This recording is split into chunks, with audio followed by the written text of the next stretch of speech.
সুপ্রিয় শিক্ষার্থীবৃন্দ, আশা করি তোমরা ভালো আছো। তোমরা সবাই জানো আমরা সবাই একটা খারাপ সময় অতিক্রম করছি। সারা বিশ্ব আজ মহামারী করোনা দ্বারা আক্রান্ত। কাজেই আমাদেরকে অবশ্যই স্বাস্থ্যবিধি মেনে চলতে হবে। যা হোক, আজকে আমি তোমাদের ক্লাস নেব বিএম শাখার একাদশ শ্রেণীর production planning control and costing এ বিষয়ে। তার আগে আমি তোমাদের সাথে পরিচয় হচ্ছি। আমি শাহ মেহেদি মাসুদ সুমন, সিনিয়র প্রভাষক, মৌলানা আব্দুল হামিদ খান ভাসানী ডিগ্রি কলেজ।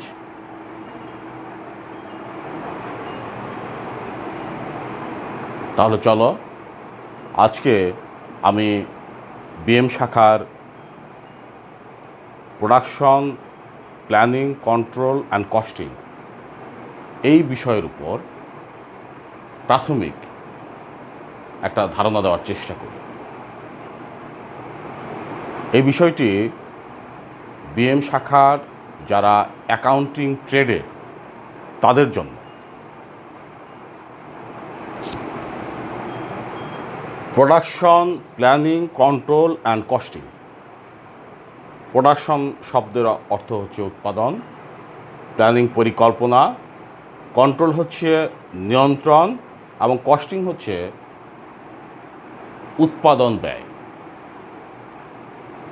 এই বিষয়ের মূল যে বিষয়বস্তু হচ্ছে সর্বনিম্ন খরচে কিভাবে অধিক উৎপাদন করে অধিক মুনাফা অর্জন করা যায়। আমাদেরকে কস্টিং সম্পর্কে জানার আগে অবশ্যই অ্যাকাউন্টিং সম্পর্কে জানতে হবে। What is accounting? বিভিন্ন সময় বিভিন্ন হিসাব বিজ্ঞানীগণ বিভিন্নভাবে হিসাব বিজ্ঞানকে সংজ্ঞায়িত করেছেন। কেউ বলেছেন accounting is nothing but communication, controlling and measurement process বা শান্তি নারায়ণ ঘোষ। অর্থাৎ হিসাব বিজ্ঞান হচ্ছে যোগাযোগ,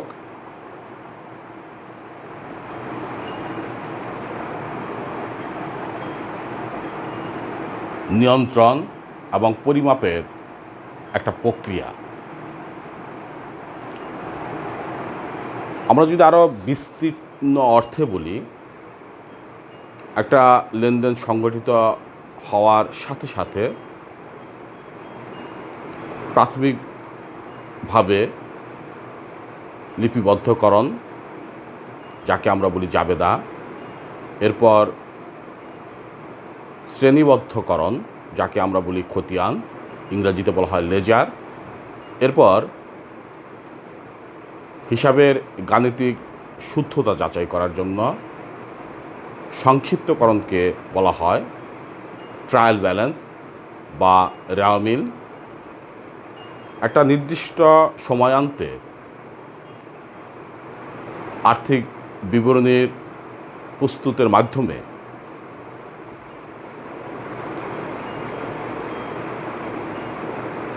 এর মূল্যায়ন এবং বিশ্লেষণ, এই যে কাজগুলো যে শাস্ত্রের মাধ্যমে সুষ্ঠু, সুন্দর, সুনিপুণভাবে করা হয়, সেটাই হচ্ছে হিসাব বিজ্ঞান। হিসাব বিজ্ঞানের অনেকগুলো শাখা, যেমন আর্থিক হিসাব বিজ্ঞান, কর হিসাব বিজ্ঞান, নিরীক্ষাশাস্ত্র হিসাব বিজ্ঞান, ব্যবস্থাপনা হিসাব বিজ্ঞান, সরকারি হিসাব বিজ্ঞান, মানব সম্পদ বিষয়ক হিসাব বিজ্ঞান, মুদ্রাস্ফীতি বিষয়ক হিসাব বিজ্ঞান, সামাজিক হিসাব বিজ্ঞান এবং আমরা যে সাবজেক্ট পড়াচ্ছি উৎপাদন ব্যয় হিসাব বিজ্ঞান। উৎপাদন ব্যয় হিসাব বিজ্ঞানের মূল যে বিষয়বস্তু হচ্ছে ব্যয়ের শ্রেণীবিভাগ করে ব্যয় নিয়ন্ত্রণ করে অধিক উৎপাদনের মাধ্যমে সর্বোচ্চ মুনাফা অর্জন করা। বিএম শাখার একাদশ শ্রেণীতে যারা অ্যাকাউন্টিং ট্রেড তাদেরকে বাধ্যতামূলকভাবে এই সাবজেক্টটি করতে হয়। এই সাবজেক্টের পূর্ণ মান হচ্ছে 200, এর মধ্যে তত্ত্বীয় হচ্ছে 150 এবং ব্যবহারিক হচ্ছে 50। আমরা যদি এই 150কে নাম্বারটিকে যদি আরও ডিটেলস ভাগ করি, সেক্ষেত্রে ধারাবাহিক মূল্যায়নের জন্য 60 এবং চূড়ান্ত মূল্যায়ন যেটা তোমাদেরকে পাবলিক পরীক্ষায় অংশগ্রহণের মাধ্যমে দিতে হয় তার মান হচ্ছে 90। আর ব্যবহারিকের যে কথাটা বললাম 50, এক্ষেত্রে 25 হচ্ছে ধারাবাহিক মূল্যায়ন এবং চূড়ান্ত মূল্যায়ন হচ্ছে 25। এই সব মিলে নাম্বার হচ্ছে 200। তো আমাদের যে পরীক্ষা হয় 90 মার্কসের উপর যে পরীক্ষা হয়, সেই পরীক্ষায় যে প্রশ্নগুলি যেভাবে সাজানো হয় সে বিষয়ে তোমাদের একটা ধারণা দেওয়ার চেষ্টা করছি। এক্ষেত্রে তোমাদের সংক্ষিপ্ত প্রশ্ন 9টি সংক্ষিপ্ত প্রশ্ন থাকে, যার মান হচ্ছে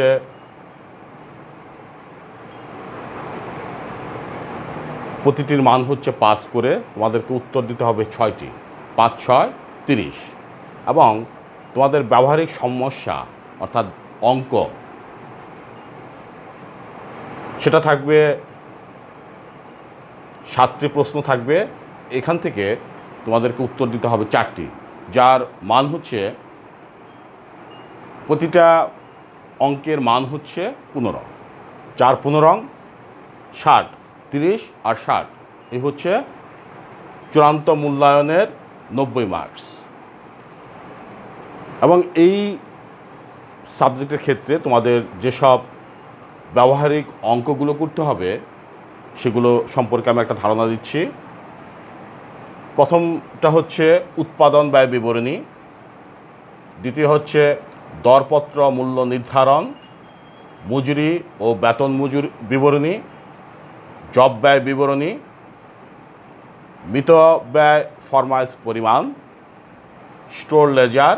স্টোর লেজারের মধ্যে আছে ফিফো, লিফো। এরপর আছে ঠিকা কার্য হিসাব, সমচ্ছেদ বিন্দু এবং সর্বশেষ আছে নগদ বাজেট। তো সুপ্রিয় শিক্ষার্থীবৃন্দ, এই হচ্ছে আমাদের production planning control and costing বিষয়ের ব্যবহারিক অঙ্কগুলো। তো তোমরা